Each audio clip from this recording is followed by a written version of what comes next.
Jonathan Mathers, thanks ever so much for talking to the ProTube. Okay. We're trying to go through the entire GB9 World Tour. I know it's a bit of a mammoth task. We've got 128 players to get through, but thanks very much for talking to us. I suppose your result and last 8 of the last event was probably your best result on the tour so far. 128 players, you got to the last 8.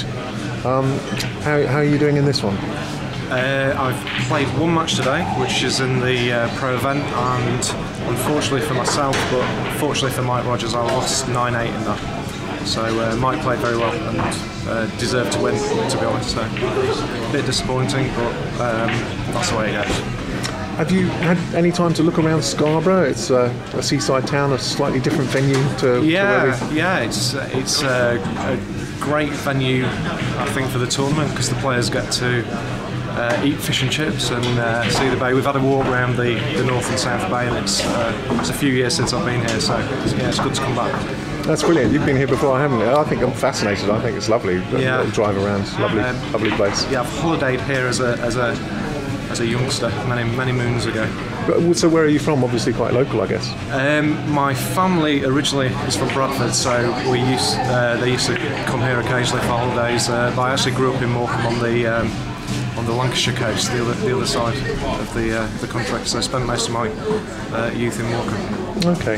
You're not a full-time professional pool player. You do have a day job, don't you? What is that?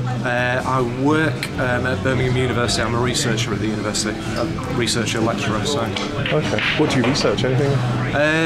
I work in the Department of Public Health, but I don't think you've got enough tape for me to explain exactly what I do. I mean, I do a bit of teaching, teach medical students, and mainly research around what medical students do, or what they should be doing. Quite a smart bloke then.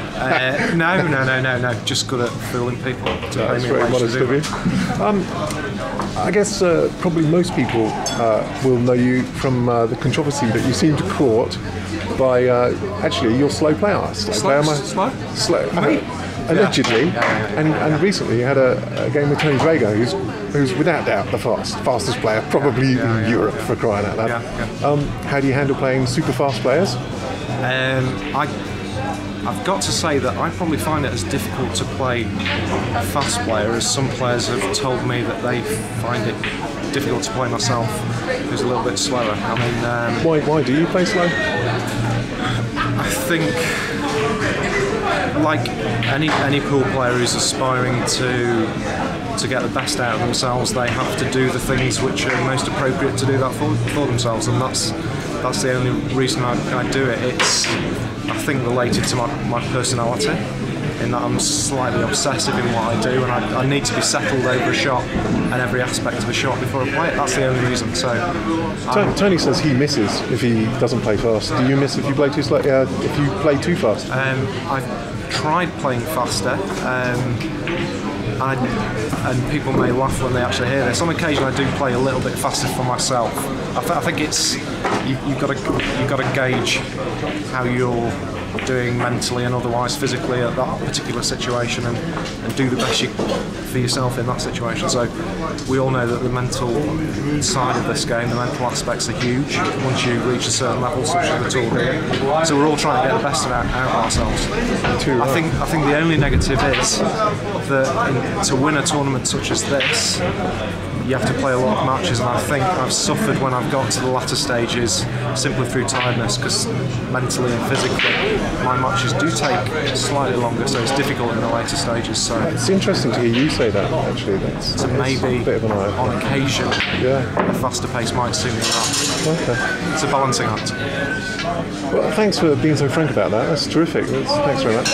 You're also on the GB9 committee. What does that entail? What's your actual function? I'm the treasurer on the committee, which means I sign all the checks that the other players get when they win things that I don't. So all the winners' checks, really? Yeah. All the men. So be nice to me, or I may miss-sign it, and you won't be able to cash the check. Quality. How many checks do you have to actually write at each event? Lots and lots. Really, writer's cramp? Yes. Yeah. Fantastic. Yeah. Oh, that's brilliant. How much is it's £11,000 worth of checks? Yeah. That you're actually. I mean, they're dual signed. So Lee does the great majority of the work for the GB9. Wow. But he also signs the checks as well. So. That's terrific. So you're still in the main event of this tournament? Yeah, I play tomorrow morning at 9:30. Play Sam Gibson. I played at the last event in the pro event. Good player from Ireland. Very good player, great player. And a gentleman to go along with it, which can't be said of everybody who plays American pool disciplines. But yeah, I'm looking forward to playing him. So. Well, listen, very good luck tomorrow. Hopefully be interviewing you again in the latter stages. And thanks very much for talking to the ProTube. Thanks Dave, no problem. Cheers, Jonathan.